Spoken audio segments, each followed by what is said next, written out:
Hi, this is Kevin Ross, one of the editors on Stranger Things. Hi, this is Dean Zimmerman. I'm one of the editors of Stranger Things. And you're listening to Go Creative Show.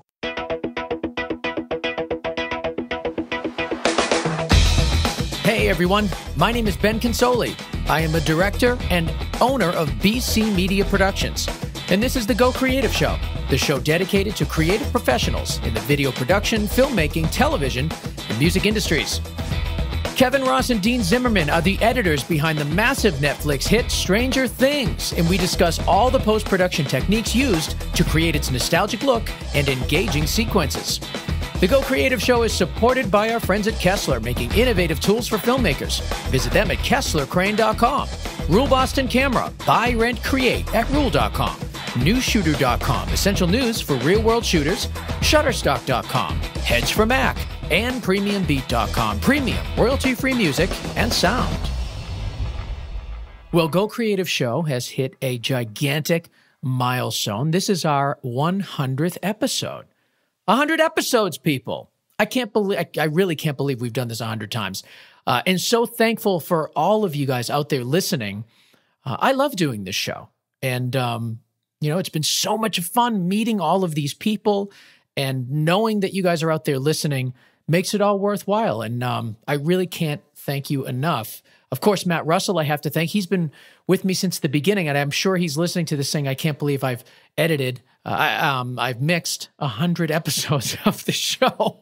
It's insane. And of course, a giant thank you to Paul Antico, whose podcast, Need Creative Podcast, was really the beginning of this show. So those of you guys who don't know the history, the show was originally called Need Creative Podcast. Paul Antico hosted it, and I was a guest on it, became a co-host, and then we just sort of split ways. The show kind of took a different turn. Paul decided to do other things. I took on the podcast, and it was so different from the Need Creative Podcast that it just made sense to change the name. And Paul has since gone on and started Need Creative Podcast back up. And you can find all of his information over at anticipatemedia.com. Anticipatemedia.com. You'll see all the great work he's been doing, and some links to recent episodes of his podcast. So please do check that out, because without Paul, this show would never have existed, because honestly, this was not something I ever really thought that I would be doing, but so grateful that I am, and so grateful that we have you guys out there listening. And rather than just kind of do a congratulatory episode and think about old times and play clips from past guests, I don't know, it just didn't seem right to me. I think the show is about bringing on talent and having them talk about their creative process. And, just going back and looking at old guests didn't really make much sense to either Matt or I. So we decided just to have a regular episode, and that's what we're doing. And we've got Kevin Ross and Dean Zimmerman on the show today to talk about the post-production of Stranger Things. So last week, we had Tim Ives, the director of photography from Stranger Things. And now we have the editors. So there you go. You have the complete package, people. Everything you need to know about the show. Of course, we talk about all other things too, not just Stranger Things, because both of those guys have incredibly impressive film and television credits. So we talk a lot about that stuff too. But before we get there, Rule Boston Camera, one of our original sponsors. They have been with us all 100 episodes. We love those guys. Rule Boston Camera is the place to purchase and rent all of your production equipment. We all know that. You go to their site. They've got 3 beautiful links there: buy, rent, and learn. Now, learn is the thing I like the most about them, because every month they have these free events that you can go to for free or watch on their Vimeo page for free. And all sorts of things that you can learn about: cameras and equipment and techniques and, audio gear and editing, and everything you ever need to know in the production industry is there at Rule. And 2 upcoming events. On Wednesday, September 14th, Run and Gun with the Sony PXW Z150. That's 10 a.m. and it goes till noon, and it's free. And then Thursday, September 22nd, is an introduction to the new VariCam LT. That's a 5 p.m. It goes till 7, and it's free. Now, where else can you go to get this much information for free? It's the only place, Rule.com. And if you can't make it to the shows, go to their Vimeo page, which you can get to from Rule.com, and see all previous events for free. Free is the theme there, Rule.com. And lastly, Hedge for Mac. Hedge is the fastest app for importing and backing up media on OS X. It has a simple interface, but it's extremely powerful, and it's built for video, photo, and audio files in mind. That's us. You can import multiple sources to multiple destinations at the same time, and it's optimized for files 100 megabytes or larger. It's even faster than the Finder, which makes it great, but it's reliable. That's the thing. Because when you're making these copies, you want to make sure that everything is copied perfect. Because, our livelihood is on the line for this stuff. You don't want to mess around with just the Finder. You want to have a professional tool to do the job. And that's what Hedge for Mac is. So go to hedgeformac.com and check it out. Now, here's the thing. They have a free version, but I strongly suggest you spend the money and buy the premium version. It's $100, but I can get you a 20% off discount if you go to hedgeformac.com/Go Creative Show. hedgeformac.com/Go Creative Show. And that's hedgeformac.com/Go Creative Show and get your 20% discount. All right, it's time for our spotlight. Kevin Ross and Dean Zimmerman are the editors behind the massive Netflix hit Stranger Things. Together, they help create its nostalgic look, action scenes, and perfectly paced sequences. As any editor knows, the pacing and feeling of a show can be influenced by what happens in the edit suite, and we talk all about their techniques. Dean comes from a film background, while Kevin brings years of television editing experience, and we discuss the differences between the two workflows and how together they've helped to create the pop culture phenomenon Stranger Things.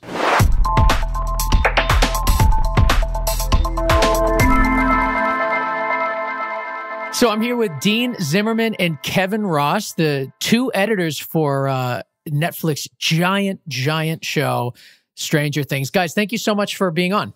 Thanks for having us. So, wow, what a show. Did any of you guys expect it to be this big? I guess what was the breaking point? Because I know it's difficult with Netflix. They notoriously don't give you numbers. So you just kind of have to wait and see. And, like you said, culturally, this had kind of exploded. But was there a point where you both sort of realized now this is the thing of the summer? It's interesting, and I say this to the crew I'm working with now. I realized it was huge when I was listening to the radio, and it was like, Sirius Hits 1 or whatever, and Katy Perry's on, and she gave us this massive endorsement of it's the best show on TV, blah, blah, blah, blah. Like, it was unbelievable. And then I was like, okay, we've really tapped into culturally something huge. And it's reaching stars that reach millions and millions and millions of people. Why do you think it is? What about it is tapping into to all of us culturally? That's a really good question. I have no idea what it is that's hit the heartstrings of everybody else. What would you say, Dean? I mean, I have a theory on it, and my theory is that the throwback to the nostalgic 80s movies of Goonies and E.T. and Stand By Me and all those, Wes Craven horror films. I just feel like, people like, some kind of throwbacks to the past. And I truly believe that it touches people in different ways. And, the new generation, along with the older generation that is has that nostalgia back to the 80s, the new generation's going, wait a minute, oh, that's what it was like. That's really cool. And, it's also, a heartwarming, story about friends and them caring for one another. And that speaks volumes with at least people that I am in contact with on a daily basis. And that's what they've been telling me, is that it's, it just brings me back to my childhood. It brings me back to when I was riding my bike on the street and we would play Dungeons and Dragons, or we would play, Army Men, and we would hide and go hide and go seek. And I think just going back to that early, deep-rooted childhood fun is what people, I think, are responding to more than anything. I think they're... go ahead. I was going to say, and also there's an honesty to it, and I think a lot of it has to do with our actors themselves. They don't feel like they're acting. They feel honest in the roles. And those kids, you want to be part of their group. And And I just feel like that also adds to it. You don't feel like you're watching a movie with child actors. You're just watching people live their life trying to deal with this horror that's going on. I agree. And I think there's a couple other things too. I'm just curious your thoughts on it. I mean, I feel like this was largely embraced by the internet. I mean, this was, it's a show that's not on regular broadcasts. It's a show that everybody heard about on Twitter and various social media.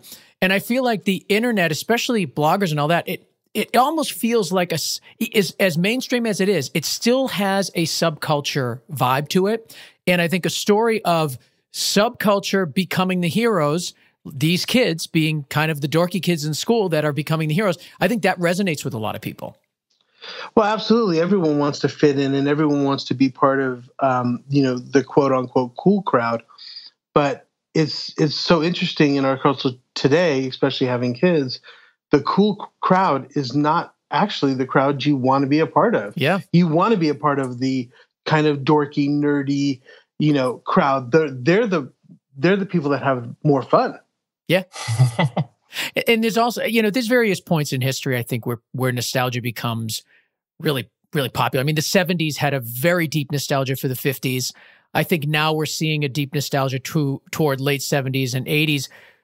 And there's also, I think, a craving for life before technology in a way. I think people like that idea of, not having everybody within their fingertips. And there's something nice about that. And I think that's what the show taps into as well. I believe that's true. And it's funny when I watch movies from the 80s, especially with my kids, they're like, why don't they just pick up a cell phone and call? They don't understand. You have to go find a payphone to find somebody. Right. You have to put the money in the thing and press buttons instead of just hitting auto dial. What is it like working, in tandem, the two of you together, working on different episodes? Like, how did you collaborate? Well, for me anyway, I really didn't look at it as I kind of went in more because I'm a feature guy mostly. I went into it more of as, okay, we're going to make an 8-hour feature. And we're basically just going to have reel breaks, if you will. And those are going to be the episodes. And so that's how kind of I went into it. So my collaboration with Kevin, who, by the way, is an incredible editor. He, I would just watch his episodes and get inspired and go, oh, I got to step up my game here, and and take the episodes to the next level. Well, Dean's being too kind there, but the collaboration for us was very simple because I basically cut a lot of television, and in television you just go episode to episode. But on this, it was nice to just have 2 editors because a lot of shows have 3. And it was easier for us to just look at each other's style and say, wow, we're in sync on this show. This is great. But it was, and by episode, it was a breakdown by episode. And the way we did it on this show was they shot 2 episodes at a time. They cross-boarded episodes 1 and 2, 3 and 4, 5 and 6, 7 and 8. So we would get dailies. Sometimes dailies would only be for Dean's episode one day, or they'd be for mine, or they'd be split. But we never really sat there and collaborated on our episodes together. It was just, they kind of just weave their way into each other in a nice way. And Dean, when I saw his first episode, I was just blown away. I was like, okay, I'm working with some great talent here. So this was a pleasure. It was just a great experience in this cutting room. It really was. And just to go one more thing, it was also the brilliance of the writing. I mean, Matt and Ross set out on a mission. They wrote it, they executive produced it, they show ran it, they directed, 6 of the 8 episodes. And just to be clear, Matt and Ross are the Duffer brothers. Yes, they are the Duffer brothers. Yeah, so Matt and Rod Duffer. And they orchestrated brilliantly their vision, and what was put out there is 100% theirs. With a little Kevin and Dean magic tossed in there. Mm-hmm. But they were very specific on the script. They were very specific on the cut, and all credit goes to them. They crushed it. One of the things I noticed in the first couple of episodes, and and it's probably throughout, but I just got more used to it, was the conversations with the young kids when they're in the basement. The cuts are really fast. The cuts have that same kind of youthful energy that the kids have. And I'm wondering what the thought process was there. Did that just kind of happen, or is that something that was pushed upon you as a way to keep that storyline moving quick? No, from the very get-go, from the conception of us coming on and editing, Matt and Ross Duffer came to me and we're like, we want to make this snappy. We want to make it, pop. We want to make it fast-paced. And it made sense because that's how the script read. You read the script lightning speed, and as fast as your heart was racing was kind of as fast as you were cutting. So I just took that and brought that into the scene. And so when you have those scenes in the basement, that's what kind of makes them feel so real, is because everything's happening simultaneously, and you're trying to catch every moment. But sometimes you don't, because you don't get to catch every moment sometimes in the heat of the battle. And it's like the Dungeons and Dragons. I mean, your heart's racing when you're playing that game and you're getting ready for battle. So it just was appropriate to have it cut so fast like Dean did. It was really, that really added to that scene, I thought, especially in the first episode. The show is obviously visually inspired by, early 80s films, but that well documented, and anybody that has seen anything knows that. But what about the editing? I don't know. I mean, I think, as a style, I just, you kind of apply all your knowledge and your experience to it. I mean, for me, I brought as much comedy and comedic timing as possible to my episodes. So, like the dinner table scene, for example, in episode 1 with the little girl and her reacting to the things, that was all, kind of manufactured. They did a couple takes of her just kind of sitting there, and, by reversing things and speeding things up, you can get reactions to make the scene more dynamic and funny. And then with, the horror, it's, all about the jump scares and building the tension. So the great thing about these episodes is you get to apply all these different styles of editing. So it's really not necessarily a single style. It's multiple styles, at least for me, all kind of bunched together, but that are seamless in the final product of when you watch it, it doesn't feel like you're mashing all these, No, and we also, things together. And we also were just servicing whatever we were given. I mean, we get the footage, we have to service it to make the script the best possible, production we can. And we were never given any sort of directive to say, okay, I want this cut like the 70s style of 3 Days of the Condor, anything like that. I was in high school in the 80s. So the Duffers were born in 84. So they were born after this era, but I lived it, but I never consciously thought, hey, this is going to be the style of the movies that I saw as I was growing up. It's just whatever type of editing we have to do, it's what we do, basically. I think Dean and I can handle comedy, horror, action, whatever it takes. We don't want to try to say, oh, we're only good at this type of style. No, and I think that's true of most editors out there. And it's the big misconception, right?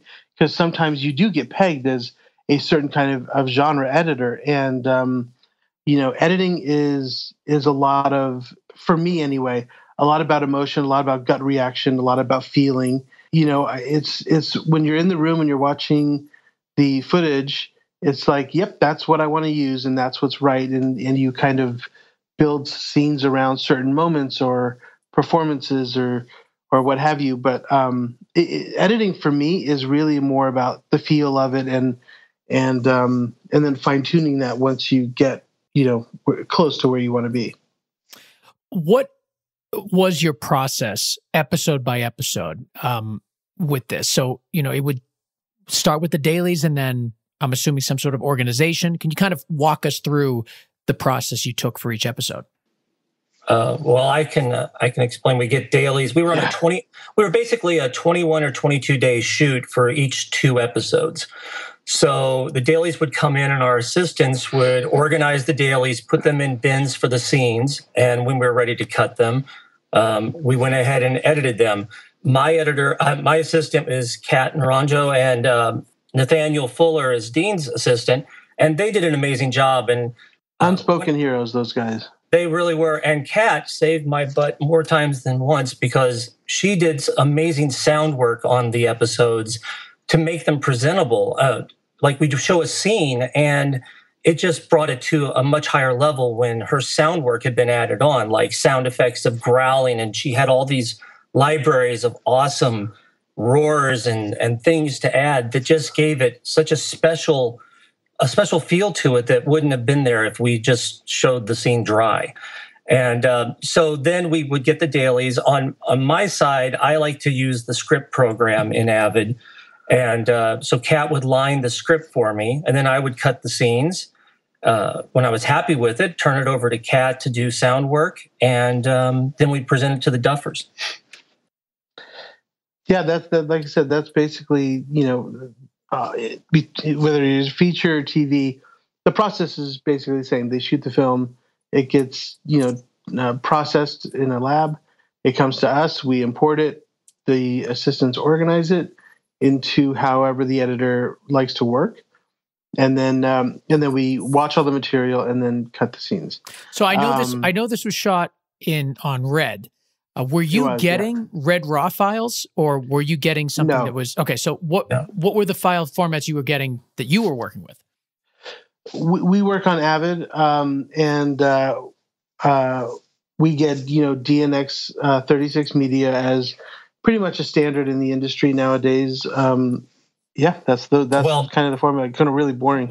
Well, we also had we finished on 4K, but they shot 6K. And when we needed to, we could go back to the raw file and pull it into the Avid on certain takes. Like if we needed to see what was outside the frame that we were getting the DNX 36 file. And we did that a couple of times on our show. I don't know how many times you had to do that, Dean. Yeah, we did it a lot. I mean, especially when you're working with visual effects and the visual effects on the show, which I'm sure we'll get into, but they were much more ambitious than what was previously expected. So having that extra room around the frame to be able to move and reframe and do some stuff was invaluable to making the sequences and the cuts work. So I have a question. We don't often have editors on the show. So some of these questions may be like really stupid, but no. But that's okay. I mean, I edit a ton of stuff myself, but it's a very, very different workflow. I mean, I've got 2 editors here. We're doing commercial work. It's quick. 2 minutes is basically the longest thing we've done in years. That's the type of stuff. 30s, minutes, 15-second ads, that type of stuff. And I have no experience with Avid whatsoever. So my question is, they're shooting in 6K, you're editing in 4. And you said that you would go back to the 6K to get a larger frame size. So my assumption was that they gave you 6, put it into a 4K box, and sent it to you. But it sounds like you're saying they shot 6, but you were only accessing the 4K piece of it. Yeah, so because storage is such a big issue, because we do shoot mounds of material and hours of footage that need to go onto essentially a hard drive, an ISIS. That then we can share between the assistants and editors. The media has to be a certain way for the Avid to read it as well. So what they do is they shoot 6K, which is like a full frame picture. Yep. And then what we do is we take a center extraction from the 6K at 4K, and that is now what's considered, quote unquote, the frame, or what the director of photography, frames for. So on the set, you have these monitors that, show the entire, image of what the camera is going to capture. And then inside the monitors, you have these little lines, it's a little box basically. And that's the image that they're framing for. So they're framing for 4K, even though they're shooting. I see. Correct. It's exactly what happened when you did 35. When you shot for 185, you have a full frame 35 millimeter image, but you're only using that. You have top and bottom of the frame that you don't use or you don't plan on using. Exactly. Yeah, and that makes it's sense. The same thing applies. And we didn't cut in 4K per se. I mean, that's what we finaled in. We did these much smaller files, these DNX files. They're very compressed, and but it was all based around the 4K frame size. Yes, correct. Yes. Okay, I understand. So that makes sense. And I know there's people listening that are screaming at their phone right now, saying, "How could you ask such a mundane, ridiculous question?" But you know what? I'm stupid sometimes. But you know what? As they're screaming at the thing, the other people are going, "Oh my God, I had no idea." Exactly. Oh man. See, sometimes that's what happens. Including us, by the way. When you're in the commercial world, you don't even know. Please, it's a totally different world. So thank you for enduring that ridiculous question. Thanks for asking, because most people don't even know what editors do. So well, this is another issue. Yeah. So you guys are, I know the Duffer Brothers weren't the only directors for this. There are other directors as well. Just one other one. Just one, yeah. Just one. So when you're working with the other director, do you have kind of a different workflow? Like, does the relationship change, or what changes about the way that you work? I think it might change for Dean because it's his director. Oh, okay. Yeah, so Sean Levy directed the other two episodes, and for me, the change was non-existent. I mean, I try to approach every director the way I would approach, someone like Sean that I've been with for 12 years now. He and I have, the only difference is me and him have a very big shorthand. So I know exactly what he wants when he wants it. And so our process is very, very fast. Yeah, and I did one of Sean's episodes as well. And it was the same thing for me, but I don't have that shorthand. I was learning as I go, which is what it's like in television when you cut other series, because a director will come in and do an episode, and then you may never see them again. But you try to work with them the same way, take their notes, do what you can, and try to make their episode the best as possible. How many days per episode, roughly? To edit or to shoot? For editing. Shooting, I believe you said 21 for 2 episodes. Yeah, 21, 22 for each, so about 11 days per episode. What about for you, for editing? Well, we edit as we go. So, as long as there's a complete scene that you get the next day, you cut it. So by the time they finish shooting, maybe a day or two afterwards, I'll have the episode assembled and ready for the to show at least an assembly version of the episode to get some feedback and notes, and then you kind of just start the process. So you're largely following the shooting schedule. Right. Well, Dean actually had his editor's cut on episode 1 ready like the next day. Like when Sean went to start, and I was sitting there going, "Oh, thank goodness, that gives me a little more time to finish mine." But because the Duffers came in the very next day after they had finished shooting 1 and 2 and started working on his episode, and then 2 days later they came in and worked on episode 2 with me, and they were giving notes, and then they go back and forth between rooms, and they were able to do that because Sean was doing episodes 3 and 4, and that allowed us to get those cuts finished before Christmas, basically, which was nice to have those 2 pretty well finished. I mean, the way it normally works in television, just to give you an idea of the workflow for editors, and this isn't television, this is a hybrid type of situation on this show, but you'd shoot an 8-day episode. The editor has 3 or 4 days after that to finish their editor's cut. The director comes in and works for 4 days. The DGA rule is they have 4 days to shoot, or to edit, I believe. And then they have to be finished with their director's cut, and it goes to producers. Producers usually have a couple of days, and they send it to the studio. But that's not how Stranger Things worked. We were our own beast, as it were. Now, is it like that because the distribution was through Netflix, or was it just because of the way that Stranger Things as a production was set up? No, it was because of Netflix. I mean, Netflix releases all their series or all the episodes at the same time. Yeah. So we were able to work on 1 and 2 put those aside, do the rest of the episodes, and then go back if we really needed to, and say, you know what, that's, now that we have all the episodes complete and our 8-hour movie is done, we can go, okay, let's fine tune this, or let's fine tune that in these different episodes. And the luxury that the model Netflix has set up is fantastic, at least for editors, because you have the ultimate creativity. You're not banging something out to make an air date or make a release date. The creative process is so much more expansive because you have the time to kind of go back and check in with old episodes and go, you know what, let's fine tune that and really and hone in on the story, which is fantastic. It's a dream come true for any editor.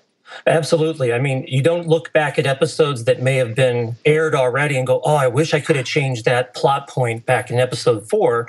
You have the luxury of doing it, before you ever show all the episodes at once.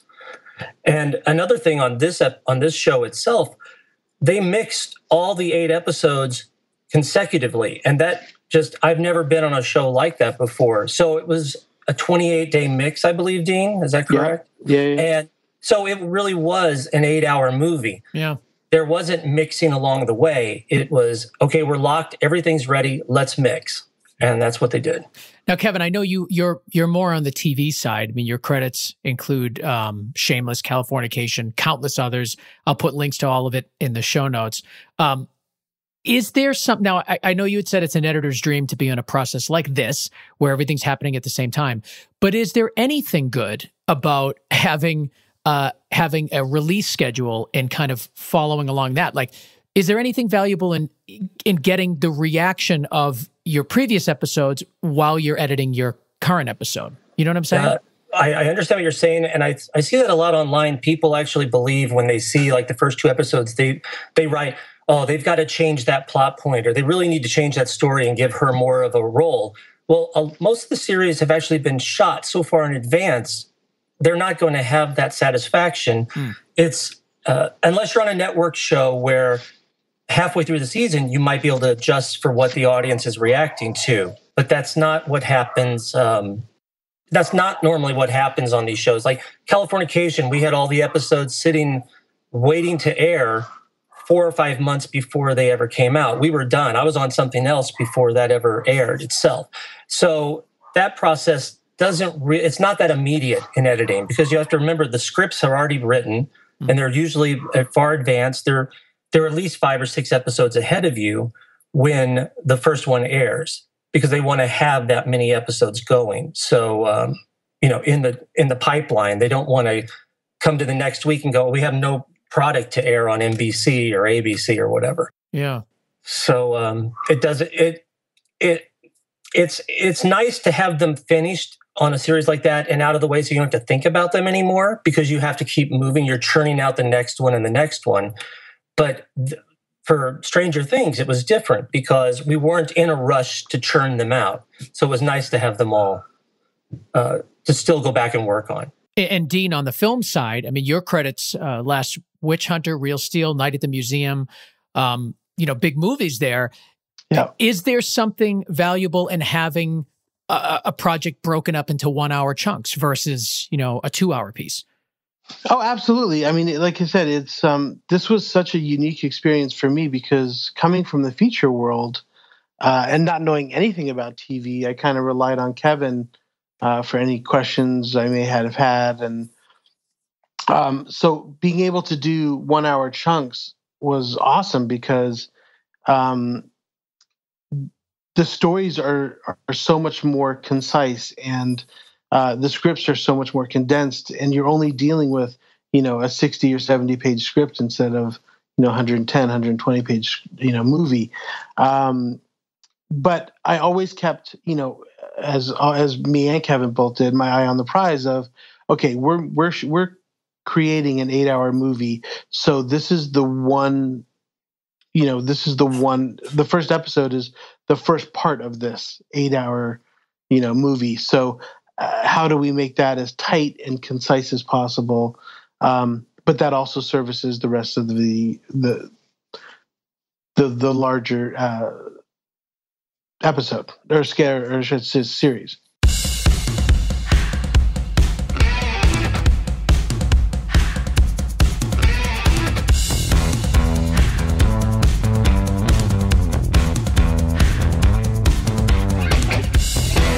You are listening to the PremiumBeat.com Song of the Week.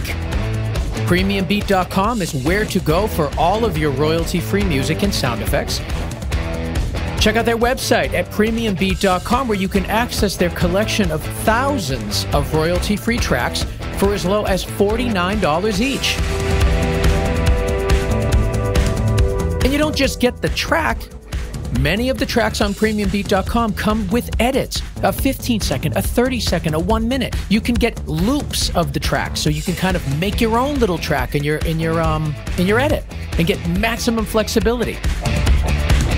I love these guys, and you know what? I know they love us because they have been an original sponsor since day one.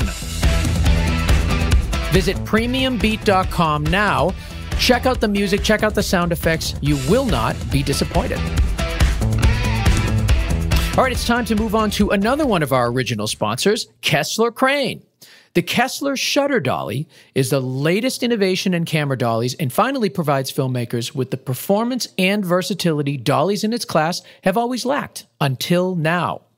The Shutter Dolly utilizes standard speed rails and can be operated manually or in conjunction with Kessler's motion control solutions, Cine Drive and Second Shooter Plus. For more information, visit KesslerCrane.com now. Now, here's the thing about the Kessler Shutter Dolly. This is not what you think. You can use standard rails, which I mentioned, which is fantastic, but you can combine it with the motion control. This is no joke, people. You got to go to KesslerCrane.com, search for the Kessler Shutter Dolly, and watch the video. It's going to explain what this does, why it's fantastic, and why you need it. There are so many things about it, way too many to mention here, but you need to learn about this product, the Kessler Shutter Dolly, KesslerCrane.com. And lastly, Shutterstock.com. All right, I just used Shutterstock.com just a few days ago, before the holiday break. I was working on a video. I desperately needed some shots that were related around technology because I had done a project. I shot a whole bunch of beautiful stuff with Chris Loughran, who's my DP over here in Boston, and we were just missing a few little clips. So I went to Shutterstock.com, I clicked on footage, and immediately, right there on the homepage was a section called Categories.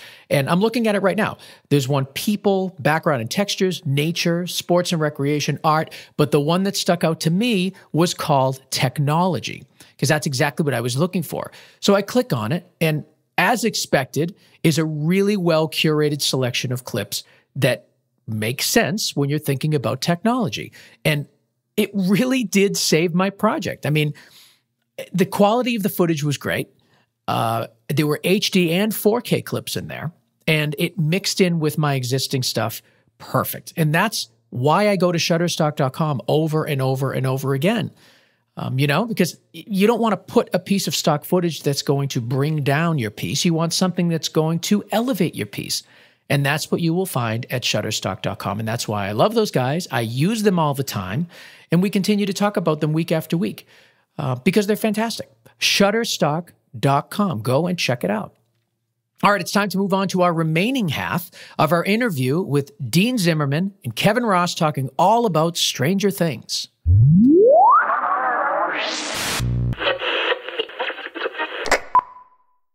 I'd like to ask each of you this same question. Can you point to a particular sequence that was maybe particularly challenging or particularly rewarding or something you can point to that maybe the viewers out there can look at and kind of get a little behind-the-scenes story of how it came to be?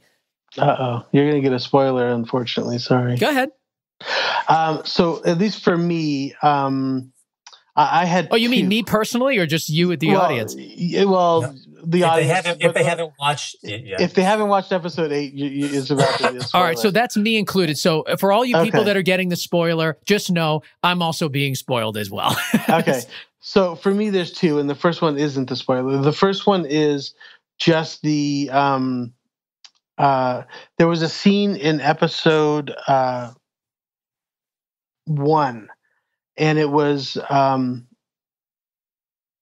basically when Will gets taken by the monster, where he's in the shed. And one of the ideas I had, and I had done it on another movie as well, which I then had shared with the Duffer Brothers. And I said, when he goes into the shed, I don't want to hear anything. I want to kind of take all the sound and just suck it out and be with him and hear a heartbeat and hear him breathing and hear the finite details of bullets hitting the shelf while he's loading the gun and him cocking the gun.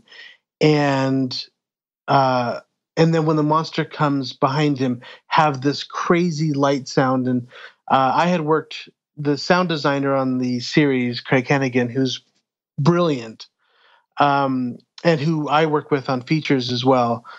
So we definitely have a shorthand. And I said, this is what I want it to sound like. And he nailed it. And when I showed the Duffer Brothers, they flipped their lid. They totally freaked out. And we're like, oh my God, we need to do that more and more and more. And so that kind of then translated to my ultimate favorite part. There's two of them. One is when 11 pushes. So in episode 8, 11 is in her final showdown with the monster. Mike tries to intervene. She, uses her powers to push him away and slide him back in a classroom. And then she sacrifices herself to save the boys. And in this moment, there's this beautiful, tender moment where they're both crying. And she turns to him and says, "Good night, Mike." And it's just one of those powerful moments where we took the sound out and just had music playing with dialogue and breath. And it's just, it makes you lean forward and it makes you, have this, so it's so impactful. But my ultimate favorite, which is something that we kind of came up with, is in episode 8 when Hopper and Winona's character are in the Nether, and they actually find Will. Spoiler. They find Will, and they have to take this thing out of his mouth, and he is essentially dead for all they know, and they have to resuscitate him. And it was a very good scene, and I had cut it, and all of a sudden I kept going, it's not good enough. It's not good enough. Oh. How do we make this more dynamic? And we were kind of cross-cutting with Hopper and seeing his daughter flatline, from cancer.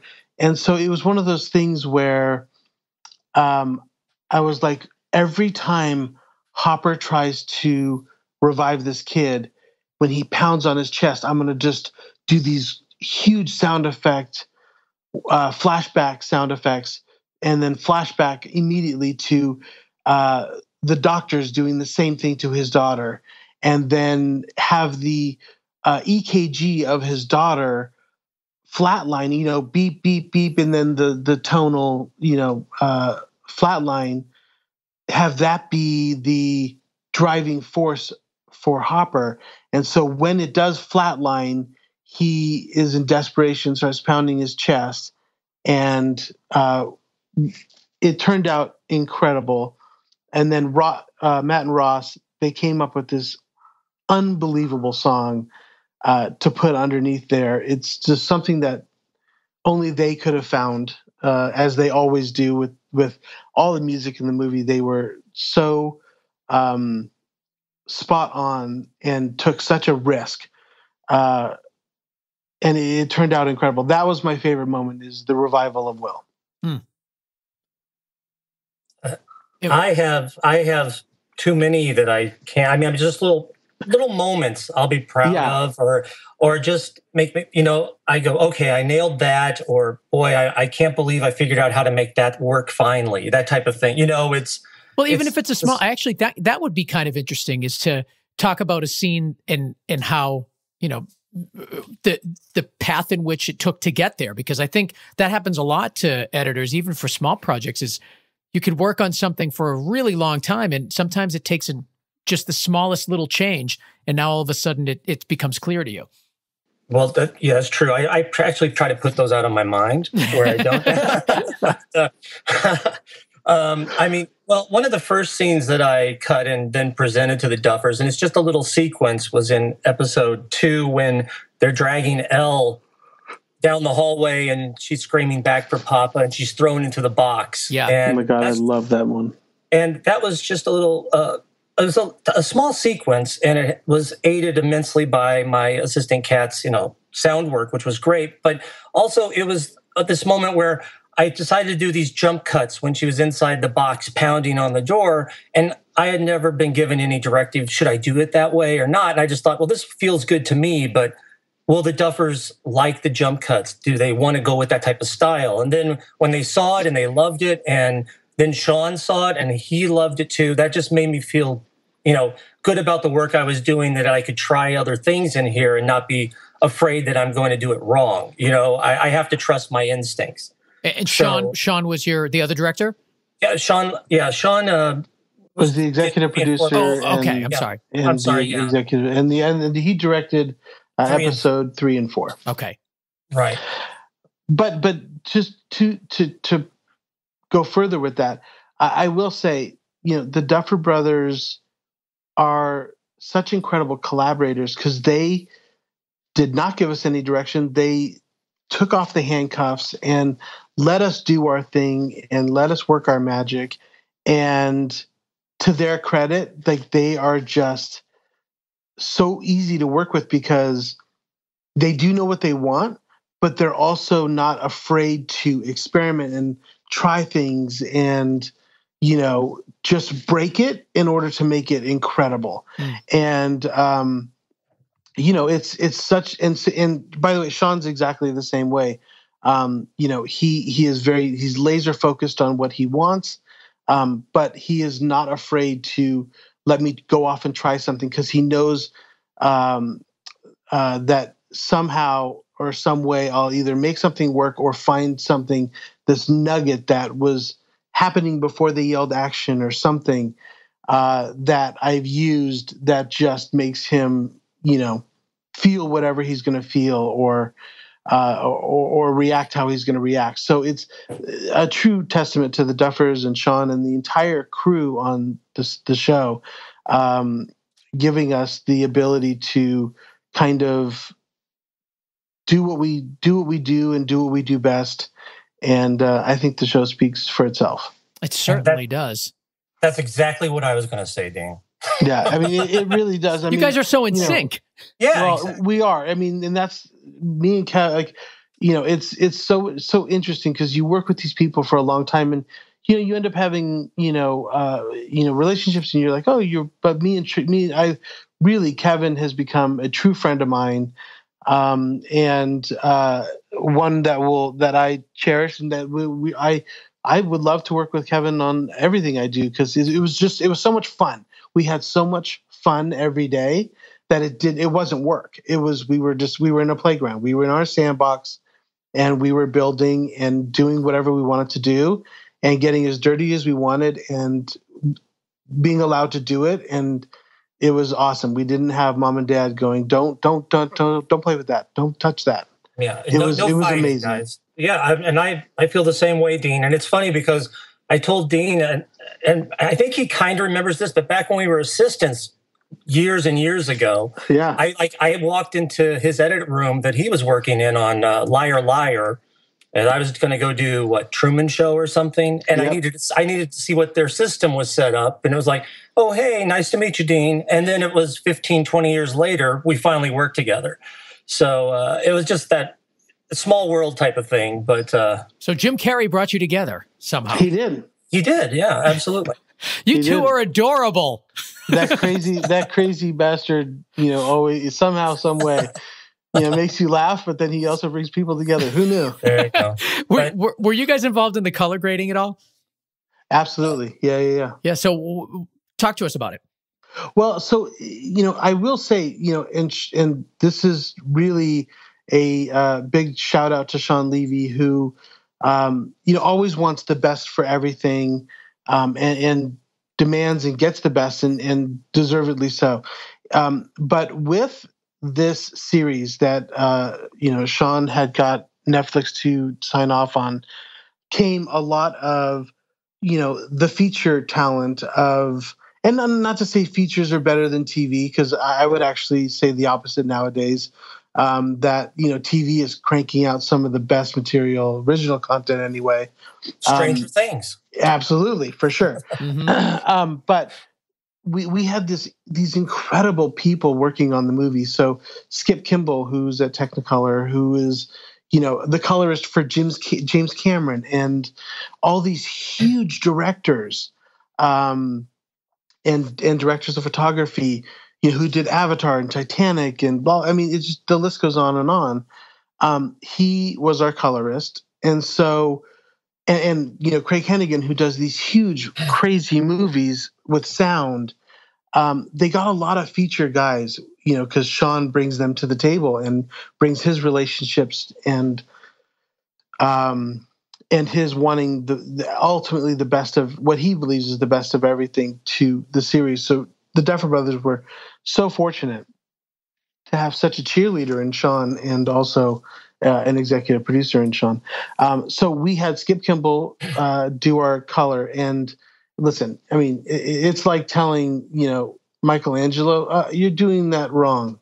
You just don't. Yeah. But at the same time, you can go, well, let's try this or let's try this. And he's a master, and it's 100% a pro. And so the color got there very organically. And then we were able to, again, play in our sandbox. Let's make it darker. Let's make it real. Let's make it snappy. Let's make the blacks just ridiculously black. And we kind of geeked out a little bit on the color, and it was like I said, it was every day was fun. So it wasn't, And the Duffers themselves had a very specific, intent on what they wanted to see the show to look like.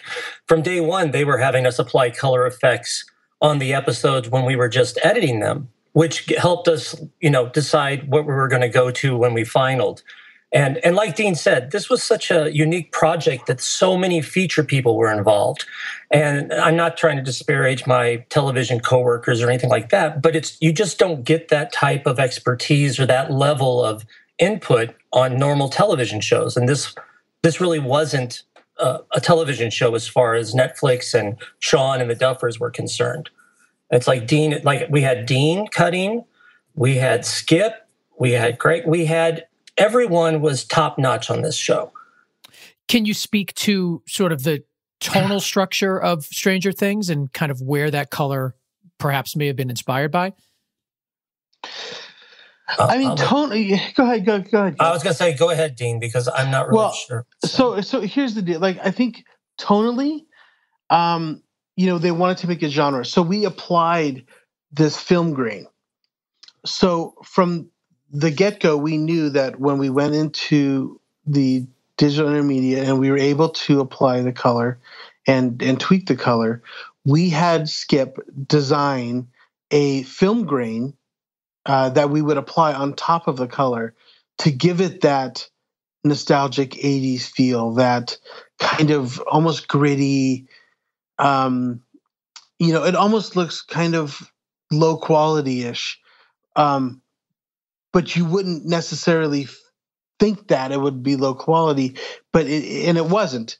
But it just had that nostalgic feel. It kind of brought you back. I mean, the attention to detail tonally of making the series true to a love letter to the 80s is what really kind of drove the color. Mm-hmm. That poppy, saturated, yet very sharp black, and contrasty.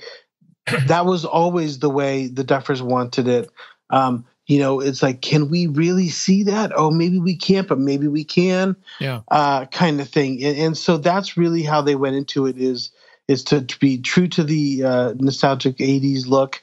And we had every, tool available to achieve that tone. And it looks like an 80s answer print. It looks like a release print you'd see in the 80s in a movie Exactly. theater. Yeah, it does. It does. In our last few minutes here, I'd like to just kind of talk about what's next for you guys. Are you any projects together, separately? What's going on for you? I don't know. I mean, I'm working, Always hopeful. Always hopeful. I am currently working with another editor on a movie that Sean Levy's also directing. But John Hamburg wrote and directed. It's called Why Him? It comes out at Christmas with James Franco, Bryan Cranston, Keegan-Michael Key, and Megan Mullally, and Zoe Deutsch. It's a huge R-rated family comedy. I say R-rated family comedy, and it doesn't sound right, but it's one of those things like you can take, anyone that's able to see a rated R film, it just has some language in it. But it is, definitely one of the funnier movies I've done, and working with another, just a brilliant editor, Bill Kerr. That's what I got coming down the pipe. And then, we'll see what's next for me. Who knows? Yeah. What about you? Well, I just finished doing an episode of *Halt and Catch Fire* season 3, and that just premiered again. It's another quality show, but it has trouble finding an audience. But AMC keeps picking it up, so that's a benefit. But right now, I'm working on an NBC mid-season hour-long called Taken, and it's basically the Liam Neeson Taken movies. It's a prequel to that. Without Liam Neeson, it's someone else, but it's going to be good. It's an action, procedural, FBI, top-notch secret agent type of thing. Very cool. And let's be honest, the likelihood of a season 2 for Stranger Things is probably really, really high. So that could potentially one would hope. Exactly. Fingers crossed. Well, thanks, guys, so much. I really can't thank you enough for doing such great work on Stranger Things and all your other projects and being on the show. Well, thanks for having us. It was a real pleasure. Where can people find you online?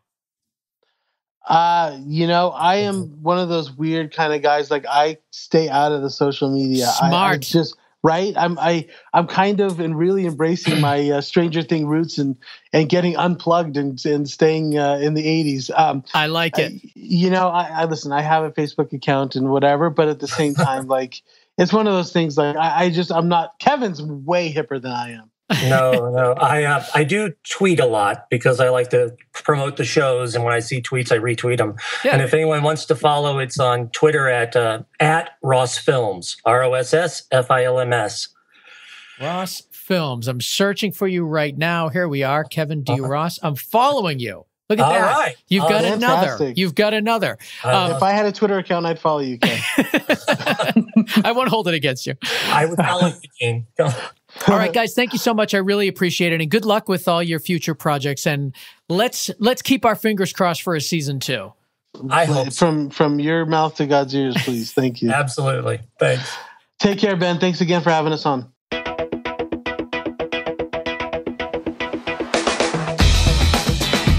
I cannot believe we have done this 100 times. So thankful that we have, and very much looking forward to the next 100 episodes. Of course, I want to thank Matt Russell for mixing, mastering, and making the show sound so good 100 times over.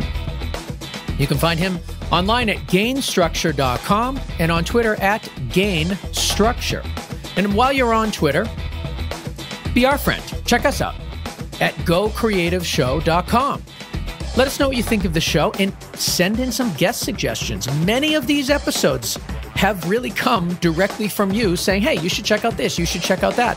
We do it, and we bring those shows to you guys. So really, check us out on Twitter. And of course, our sponsors, Hedge for Mac, Rule Boston Camera, Kessler Crane, NewsShooter.com, Shutterstock, and Premium Beat. Without these people, the show just simply would not exist. So support those that support us, and we'll see you at episode 101.